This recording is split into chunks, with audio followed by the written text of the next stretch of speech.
Hello दोस्तों, नमस्कार। मैं विक्रम कुमार और आप देख रहे हैं जय भीम लाइव। दोस्तों, एक बार फिर से मैं आप सभी दर्शकों का हार्दिक अभिनंदन करता हूं। दोस्तों, एक ऐसी खबर है जो पूरे देश को और ज़्यादातर पूरे देश के बहुजन समुदाय को मायूस करके रख दिया है। दोस्तों, सीजीआई बीआर गवई साहब की अचानक तबीयत खराब हो गई है और उनको हॉस्पिटल में एडमिट होना पड़ा है। जी हाँ दोस्तों, इस समय की बहुत बड़ी खबर आप तक पहुंचा रहा हूं। दोस्तों, हमारे देश के 52वें सीजीआई बीआर गवई साहब की तबीयत खराब होने की वजह से उन्हें अस्पताल में भर्ती होना पड़ा है।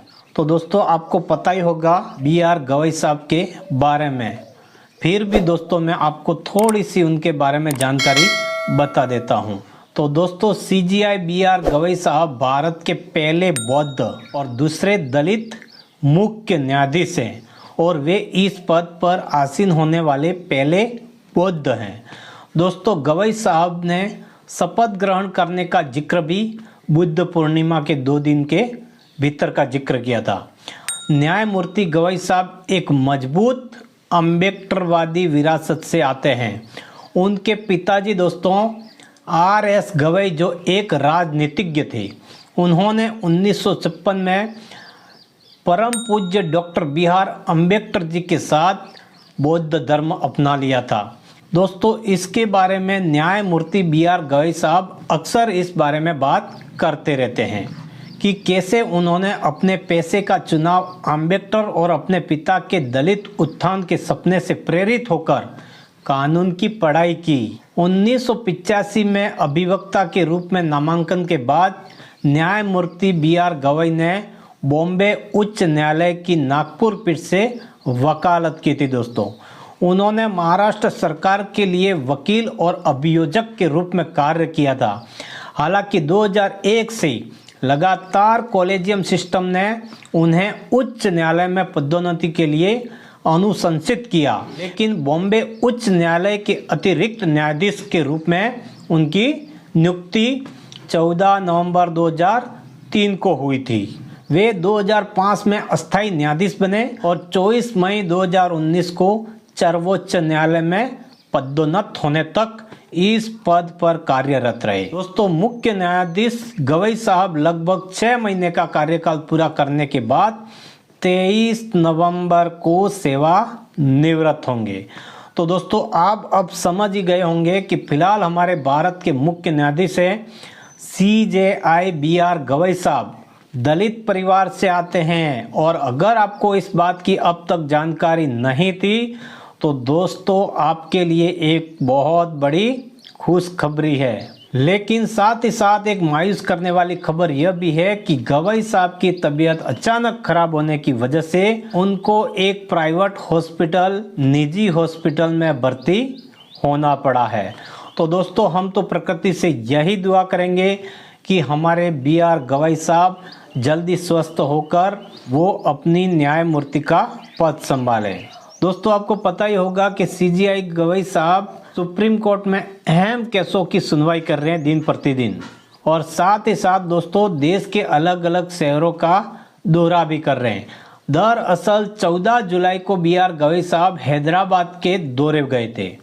वहाँ पर उन्होंने एक लॉ यूनिवर्सिटी के दीक्षांत समारोह में हिस्सा लिया था। वहाँ पर गवई साहब ने एक बात की कि न्याय व्यवस्था को सुधारने की बात कही।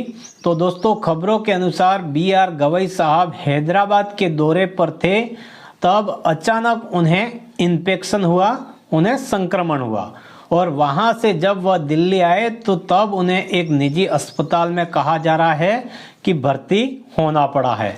अब वो हमारे देश के न्यायमूर्ति हैं, सीजीआई हैं, तो जो हॉस्पिटल है उसका नाम नहीं बताया गया है। हालांकि अस्पताल के सूत्रों के अनुसार इलाज के बाद सीजीआई की हालत में काफ़ी सुधार बताया जा रहा है और माना जा रहा है कि 1-2 दिन में सीजीआई फिर से आधिकारिक कार्यभार संभालने लगेंगे।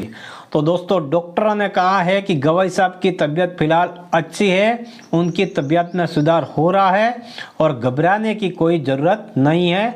सिर्फ इन्फेक्शन था, इलाज हो रहा है और 1-2 दिन में उन्हें अस्पताल से छुट्टी दे दी जाएगी। इसके बाद वो फिर सुप्रीम कोर्ट पहुंच के अहम केसों पर सुनवाई कर पाएंगे। तो दोस्तों आज लगभग उनको छुट्टी मिल भी गई होगी।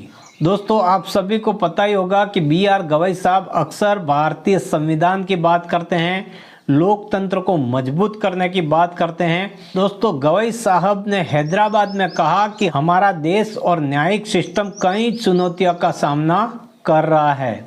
गवई साहब ने कहा कि कई बार अदालतों में दशकों तक ट्रायल चलता है। सीजीआई ने कहा कि हमें ऐसे भी मामले मिलते हैं जिनमें सालों तक जेल में बिताने के बाद भी व्यक्ति निर्दोष साबित हो जाता है। तो दोस्तों गवई साहब ने कहा कि जेल में जो विचाराधीन कैदी हैं वो भी सजाएं आपदा कैदी की तरह कहीं न कहीं जेल में जिंदगी गुजार रहे हैं। तो विचाराधीन कैदी के लिए क्या व्यवस्था की जाए? दोस्तों जेल में बंद कैदियों के लिए बी.आर. गवई साहब एक सिद्धांतिक बात करते हैं कि जो जेल में है वो अपवाद है और जमानत है वो एक नियम है। तो सबको जमानत मिलना चाहिए। तो दोस्तों इस पूरी खबर पर आपकी क्या राय है कमेंट में ज़रूर बताएं। वीडियो अच्छी लगी हो तो वीडियो को लाइक करें, अपने परिवार दोस्तों में आगे शेयर करें, चैनल को सब्सक्राइब करें। मिलते हैं नई वीडियो के साथ में, तब तक के लिए जय भीम, जय भारत, जय संविधान।